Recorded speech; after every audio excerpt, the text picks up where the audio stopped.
My name is Amelia Jones.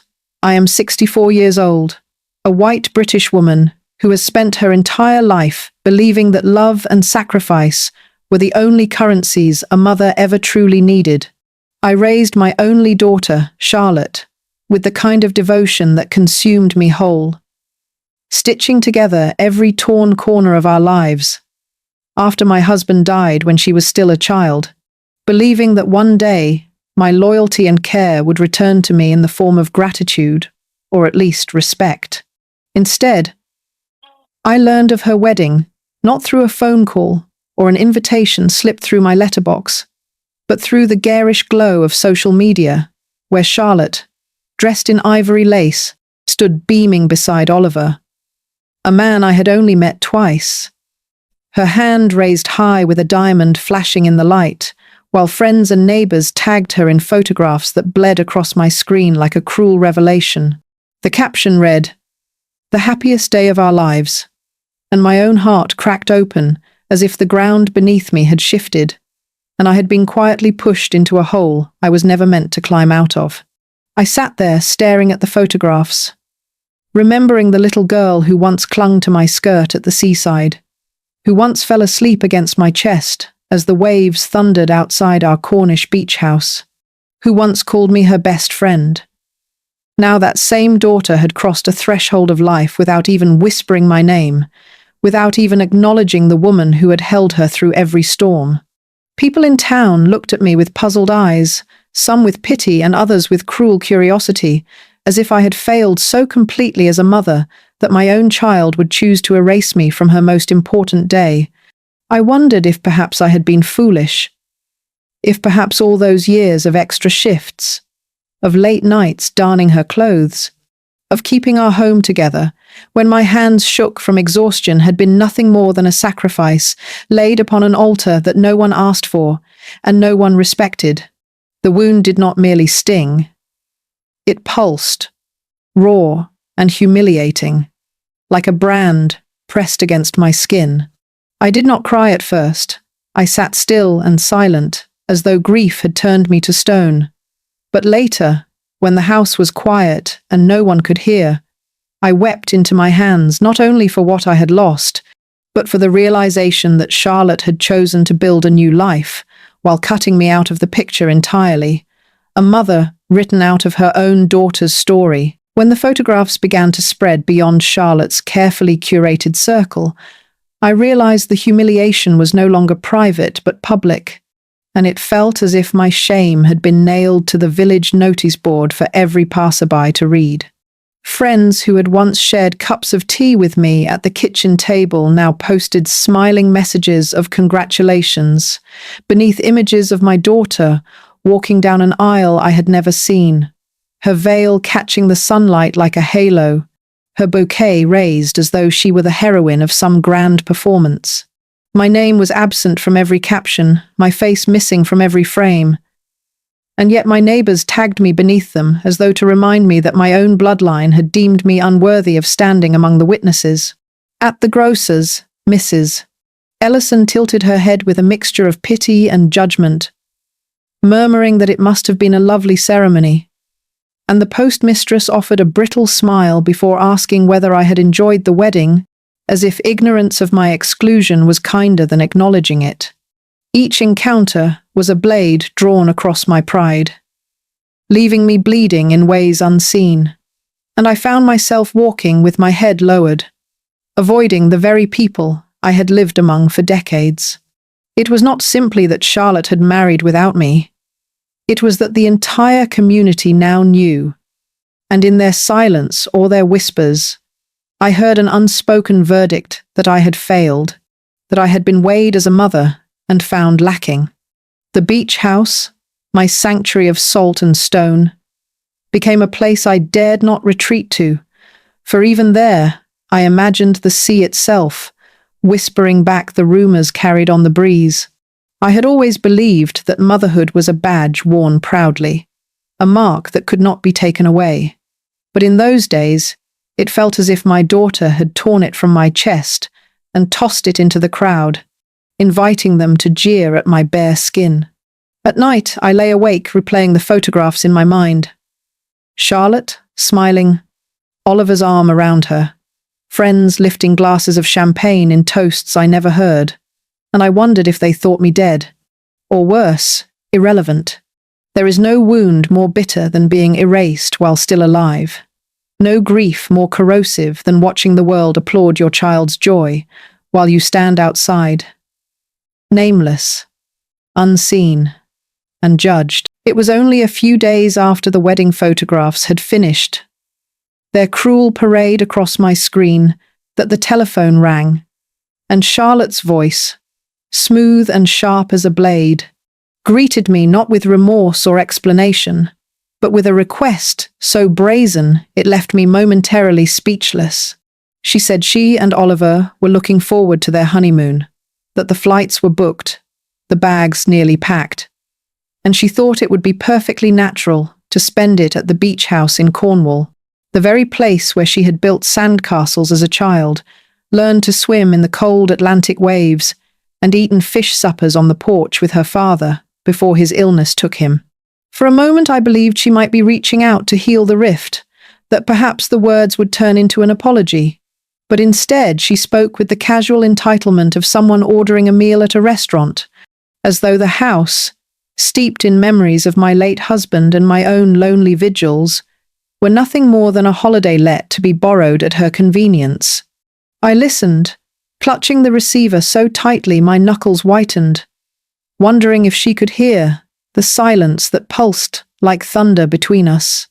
Not once did she mention the absence of my presence at her wedding. Not once did she offer even the faintest acknowledgement of the pain that had scorched me raw. Instead, she laughed lightly, saying Oliver adored the photographs of the coastline and that it would be the perfect backdrop for their first days as husband and wife, as though I were merely the gatekeeper to a pretty view rather than the mother she had so publicly discarded. I thought of the countless nights I had stayed awake while she was ill as a child, pressing damp cloths to her fevered forehead, of the endless overtime hours I had worked to pay for her schooling, of the sacrifices that had shaped every brick of that beach house into a monument of our family's survival, and yet here she was demanding the keys without even the courtesy of asking if I might still be bleeding from the wound she had cut. I managed only a quiet murmur in reply, too stunned to unleash the fury building in my chest.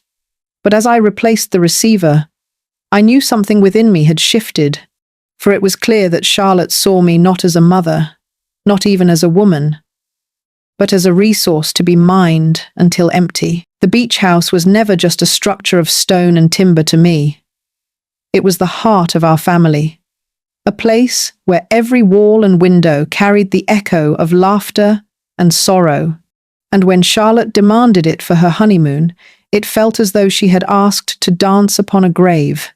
My late husband, Richard, bought it when we were still young, long before wrinkles crept into our faces, or grief hollowed out my nights, and I can still remember the day he handed me the keys, his eyes alight with pride, saying this would be the place where our family would always return no matter how far the world pulled us apart.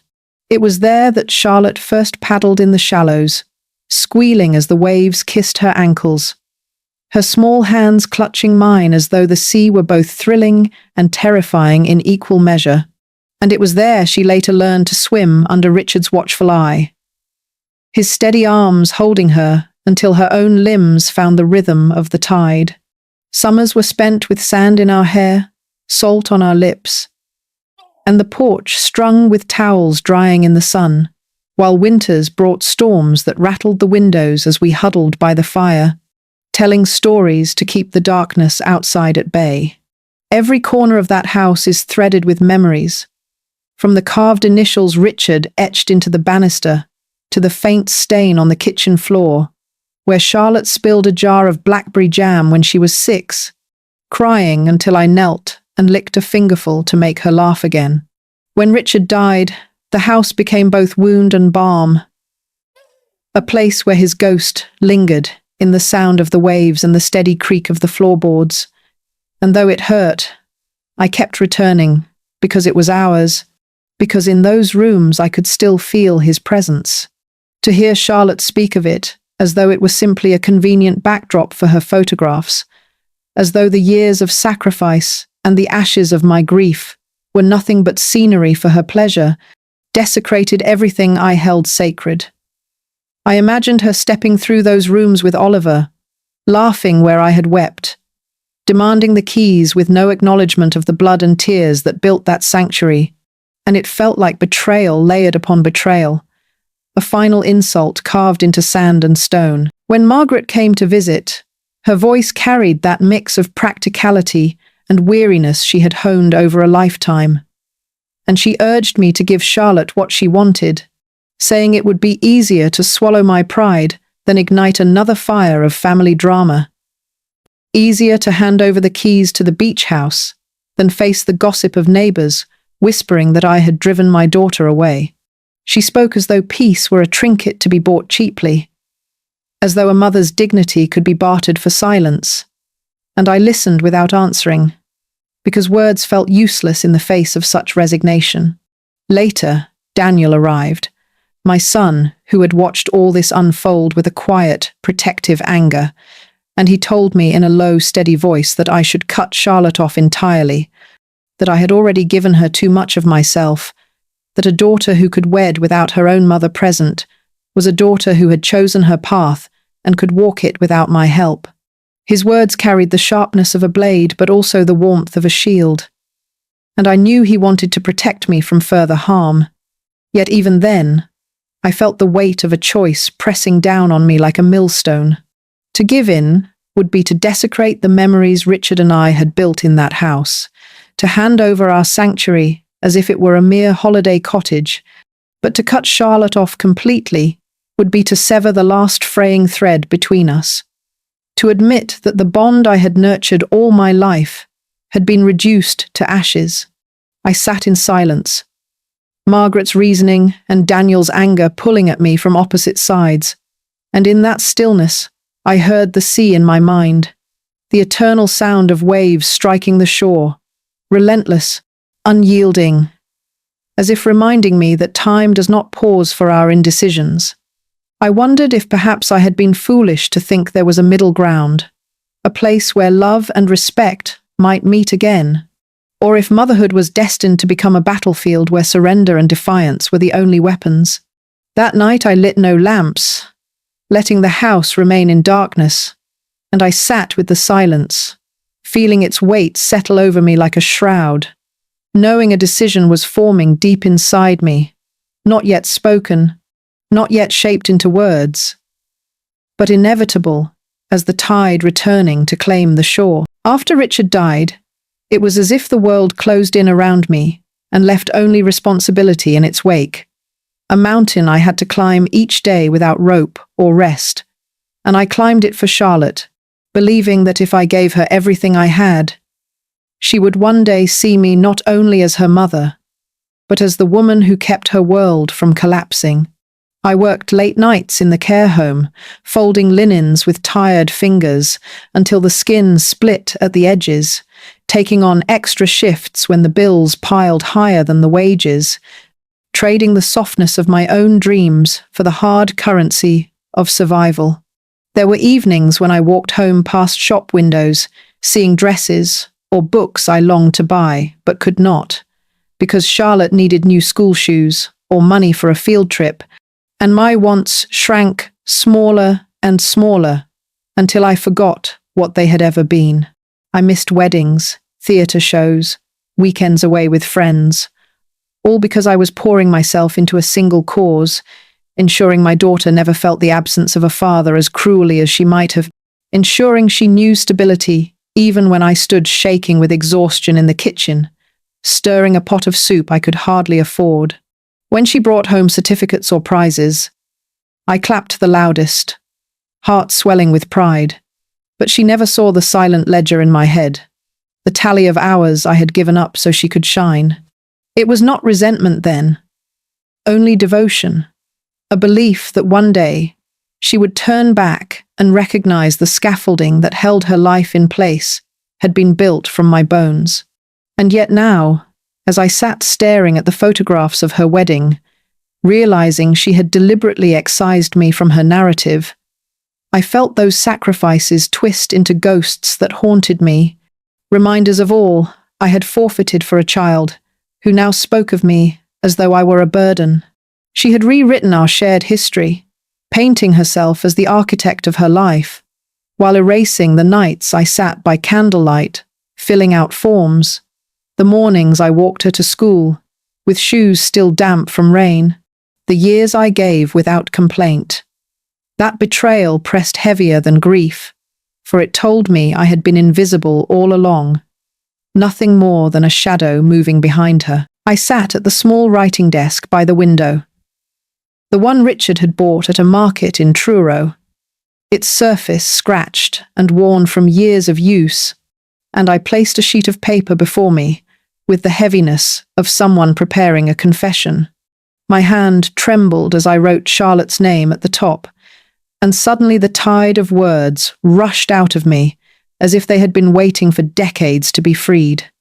I told her how I had carried her on my hip through storms of grief after her father's death, how every sacrifice I made was stitched with love and belief in her future, how I had denied myself rest, warmth, and joy, so that she could know a life unbroken by loss. I wrote of the nights I sat in silence by her bed, whispering prayers over her fevered body, of the mornings when I tied her shoelaces with fingers raw from work, of the birthdays where I blew out candles beside her with a smile, hiding the weight of unpaid bills and aching loneliness.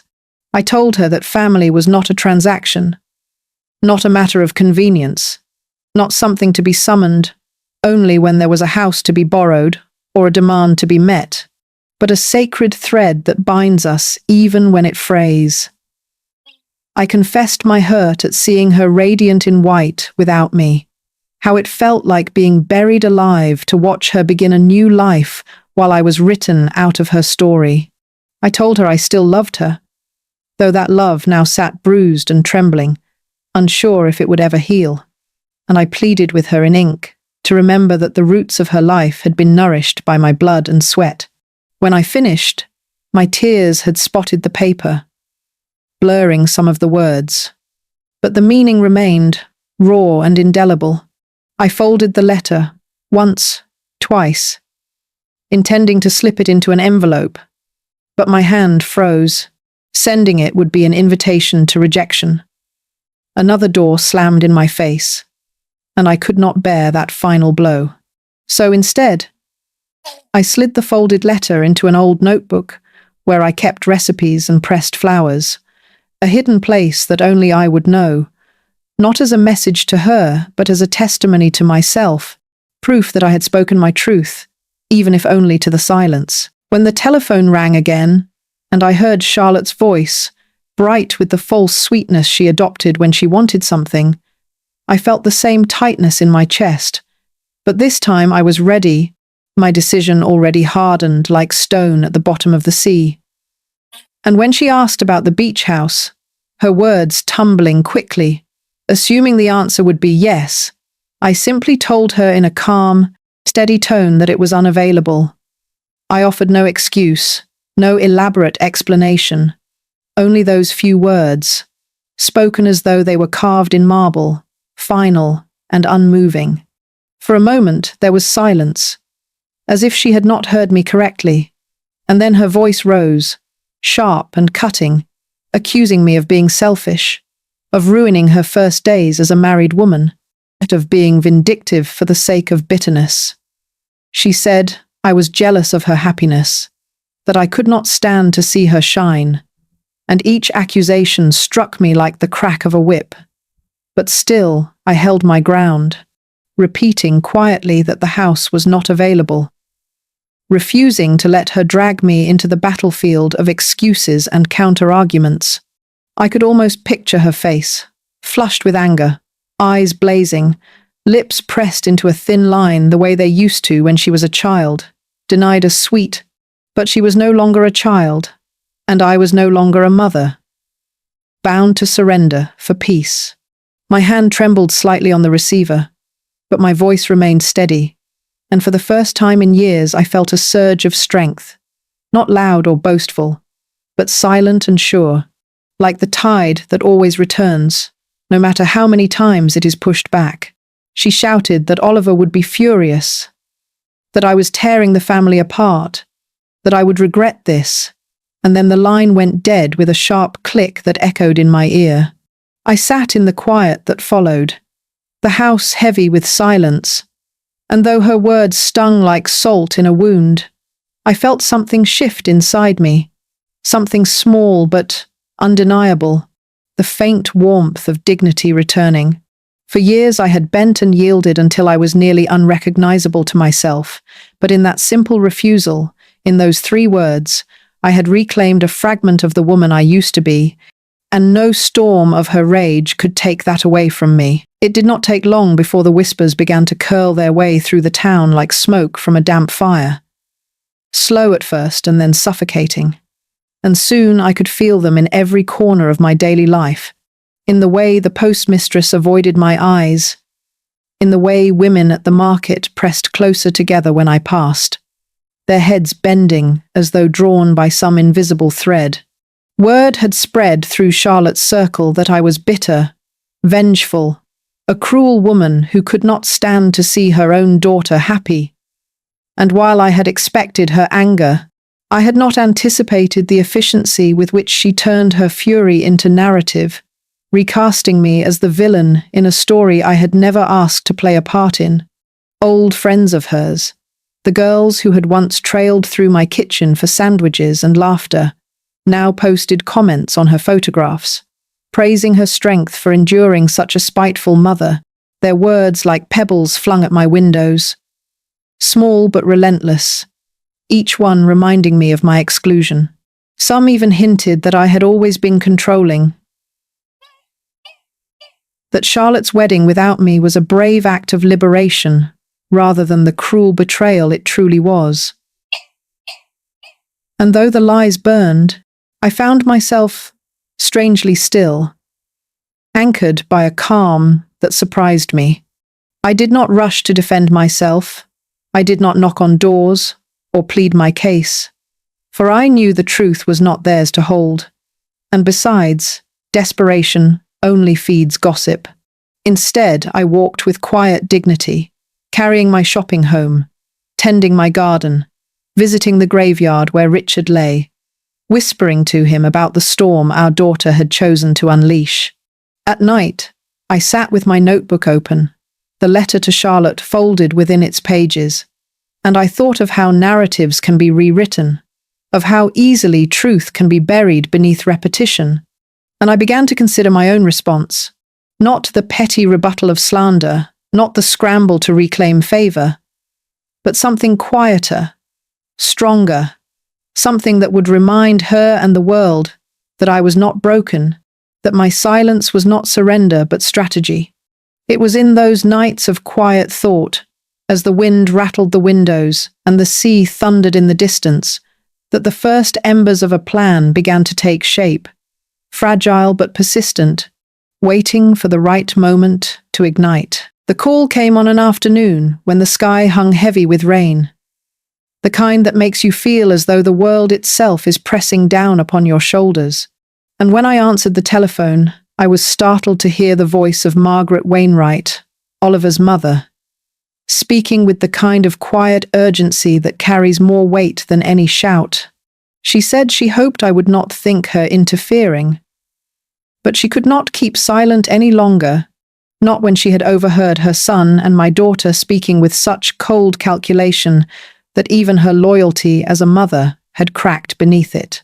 She told me that Charlotte and Oliver had not simply wanted the beach house for a honeymoon, that it was never about sunsets or romance, but about ownership, about getting a foothold so they could sell it and use the profit to fund some new venture, a restaurant in London or a flat closer to the city. The details shifting, but the intention mercilessly clear. My hand tightened on the receiver until my knuckles ached. And as Margaret spoke, her voice trembling, I felt the truth cut through me like a blade. each word stripping away the thin veil I had been clinging to. The hope that Charlotte's demand had been born of thoughtlessness rather than greed. I thanked her quietly, though my throat felt tight, and when the call ended, I sat staring at the rain dripping down the glass, each drop like a slow tear sliding from heaven. It struck me then that I had nearly handed over Richard's legacy. The house he had worked so hard to give us, to vultures who would have gutted it of meaning and sold its bones to the highest bidder. Every floorboard he had laid, every nail he had hammered, every laugh and every kiss shared within those walls would have been reduced to a line on a property listing, stripped of its soul for the sake of money that would vanish as quickly as it came. The betrayal felt sharper for coming from Charlotte, because she knew what that house meant. She knew it was built from more than stone and timber. It was built from our lives, from sacrifice and memory, and to trade it away so cheaply was to spit on all that had been given to her. That night, as the rain battered the roof, I swore to myself that I would never allow their hands to touch those keys. I walked into the solicitor's office with my heart pounding as though I were about to commit some treason, though in truth it was not betrayal but preservation. The preservation of something Richard and I had built with sweat, patience, and years of sacrifice, and I knew if I faltered now, the house that held our memories would one day be stripped bare by hands that saw it only as currency. The office smelled faintly of paper and polish, and Mr. Whitaker, my solicitor of many years, greeted me with that mild courtesy of a man accustomed to wills and disputes. Yet when I explained my situation, his brows drew together, not in judgment but in the quiet recognition that I had reached a point where protection was no longer a choice but a necessity. I told him I wanted the house placed into a trust, untouchable by Charlotte or anyone she might persuade. A trust that would serve not the greed of a few, but the needs of many, particularly widows and single mothers who walked the same difficult path I had once walked alone. As I spoke, I thought of those nights when I sat by the fire with Charlotte in my arms, wondering how I would stretch £1 into two, and of the countless women I had met along the way who carried the same burden in silence. Their lives' hidden struggles behind polite smiles. Mr. Whitaker asked careful questions, taking notes in neat strokes, and when he assured me that it could be done, that the house could be secured forever beyond the reach of anyone who might try to sell it, a wave of relief washed through me so strong it nearly left me trembling. Signing the documents felt like drawing a line in stone, a declaration that Richard's gift would never be squandered, that its walls would continue to shelter those in need long after I was gone.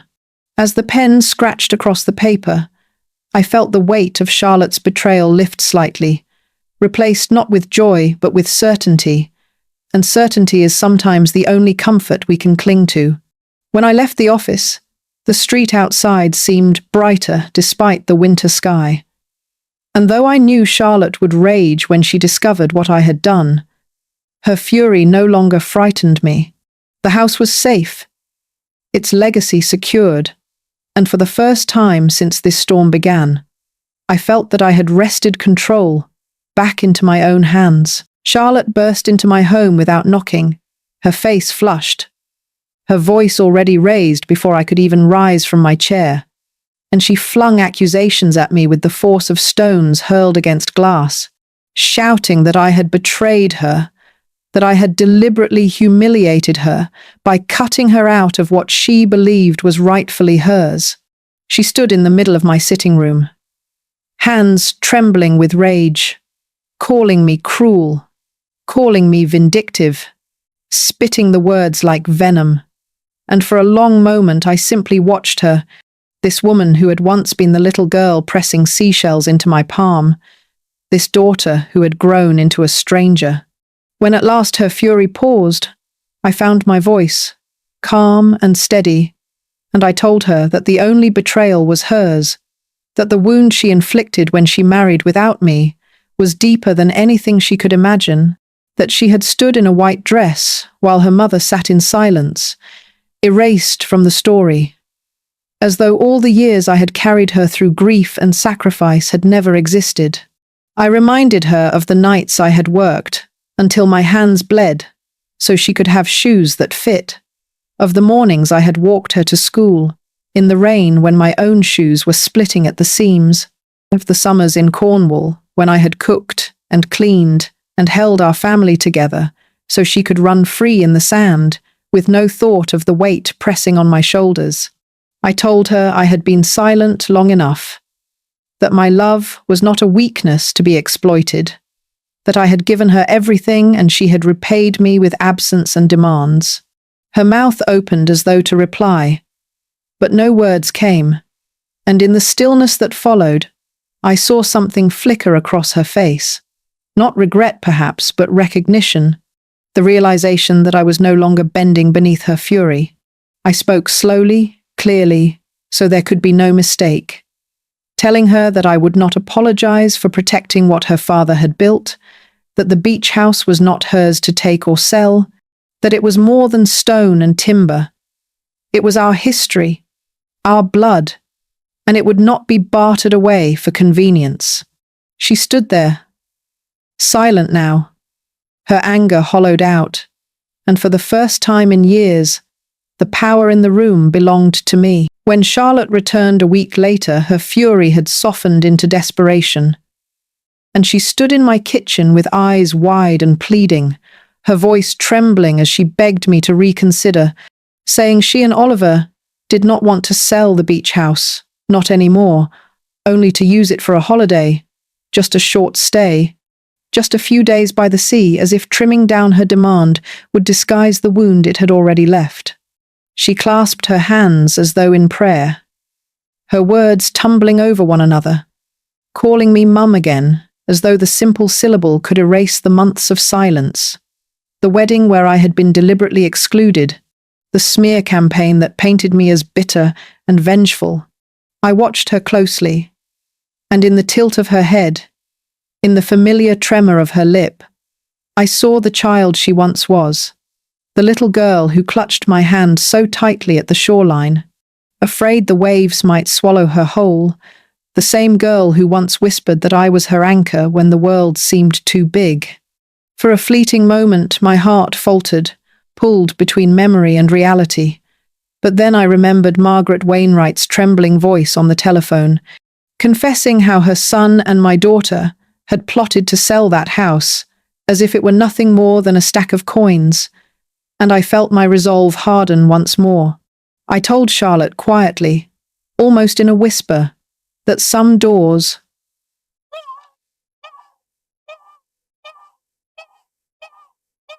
never reopen, and that she could not carve me out of her life in the moments that mattered, and then knock only when she wanted something. The words seemed to hang in the air like smoke, delicate but suffocating, and I saw her flinch, as though she had not expected me to draw a boundary she could not cross. Her eyes filled with tears, and she called me cold, unfeeling. Said I was punishing her for choosing happiness on her own terms. But I did not answer, because sometimes silence speaks louder than any protest. She turned away at last, her shoulders stiff, her footsteps echoing down the hall, and when the door closed behind her, the house grew heavy with stillness. Yet I did not crumble, I did not weep, for I knew with certainty that my words had marked the moment our relationship reached its breaking point. I decided that if Charlotte wished to paint me as bitter and vengeful, then I would redraw the portrait myself. And so I opened the doors of the beach house not to her, not to Oliver, but to the women in our community who, like me, had been overlooked, silenced, or pushed aside by the very families they had once nurtured. I invited widows who carried their grief quietly, mothers estranged from children who no longer called, women who had sacrificed careers, health, and dreams, only to be rewarded with indifference. And together, we filled those rooms with a warmth I had not felt in years. The air smelled of tea and fresh bread, The windows rattled with laughter, and as we sat on the porch looking out at the restless Atlantic, I realized the house had returned to its truest purpose, not as a possession to be claimed, but as a refuge of belonging. Someone took photographs that evening, candid shots of me laughing with my head tilted back, of women clasping hands in solidarity, of smiles that carried both sorrow and resilience. And those images began to spread, just as the wedding pictures once had. But this time, the story was different. The whispers that had once condemned me shifted into murmurs of admiration. Neighbors saying I had turned pain into strength, that I was not a woman spiting her daughter, but a mother refusing to be erased. Even those who had sided with Charlotte looked again, and some offered quiet apologies at the market or a nod of respect as I passed. I had not sought their approval, but I could feel the narrative shifting like sand underfoot, and in its place a new dignity rose, one not dependent on anyone's permission. Standing there with the sea roaring in the background, I thought of Richard, of how proud he would have been to see the house alive with joy again, and I felt a peace that no demand or insult could take from me. For the first time since this cruel chapter began, I was no longer cast as bitter. I was not bent beneath humiliation. I was not even simply a mother wronged. I was a woman brave enough to reclaim her own story and let the world see me not in shadow, but in light. The morning after the gathering, I woke before the sun had risen, and something inside me urged me down to the shoreline. So I slipped off my shoes and stepped barefoot onto the cold sand, the air sharp with salt and the sky painted with the faint blush of dawn. Each step carried me back through time, to the days when Richard and I had walked here hand in hand, our laughter whipped away by the wind, to the mornings when Charlotte had run ahead of us with her bucket, stooping to collect shells and sea glass, her hair flying like a banner in the breeze. The tide whispered against my feet, pulling at me with its steady rhythm, and I felt Richard's presence as though he were walking beside me still, reminding me that the house, the beach, the very life we had built was more than a possession. It was a legacy. For months I had been caught in the storm of betrayal, grief, and anger, yet now the air felt clean again. And I realized that by protecting the house, I had also protected myself, sealing away the years of sacrifice into something that could never be sold or stolen. I thought of Charlotte, of the daughter I once believed would carry my love as her compass, and I felt the ache of her absence like a bruise that will never fully fade. But it no longer crushed me, for I understood that I had not lost everything. I had not lost the memories. I had not lost Richard's gift. And most of all, I had not lost myself. My dignity was no longer something fragile to be bruised by gossip or rejection. It was mine alone, anchored as surely as the rocks that stood against the waves. The house was safe, bound now to serve women who knew the same loneliness I had once carried. And in that knowledge, I felt a quiet triumph, not loud or boastful, but steady, like the rising sun spilling light across the water. I closed my eyes, breathed deeply, and whispered a thank you to Richard, to the sea, even to the silence that had forced me to hear my own voice again. I had begun this journey believing I was a mother abandoned, but standing there with the sand cool beneath my feet and the horizon stretching wide, I knew I had not lost a daughter so much as I had finally found myself.